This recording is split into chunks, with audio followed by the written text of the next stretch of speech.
ito ay rated SPG. Striktong patnubay at gabay ng magulang ang kailangan. Maaaring may masiselang tema, lengguwahe, karahasan, sexual, horror o droga na hindi angkop sa mga bata. Isang beses nga sa kapuyatan nga ni Rosel sa pagbabantay sa kambal ay nakatulog nga siya. Andun nga itong si Chris na binabantayan lamang ang kanyang anak at maging itong si Rosel.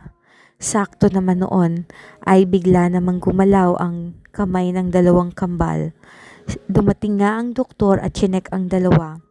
Nagising ang dalawa habang si Rosel ay mahimbing na natutulog.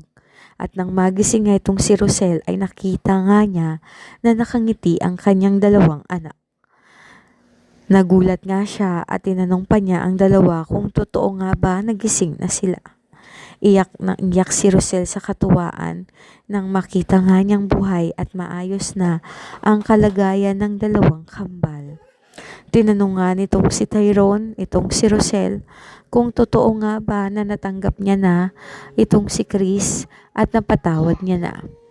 Sinabi ni Rosel na alang-alang sa kanila ay bubuksan niya ulit ang kanyang puso para mahalin ulit itong si Chris bilang ama nila. Subalit kailangang patunayan itong si Chris na nagbago na siya. Dito na sinabi ni Chris na kailanman ay hindi niya kinalimutan ang pagmamahal niya dito nga kay Rosel. Nadala lang siya noon ng pagiging sabik niya sa kayamanan, pera at kapangyarihan, subalit na-realize niya na kahit mahirap lang sila ay dapat si Rosel ang kanyang pinili.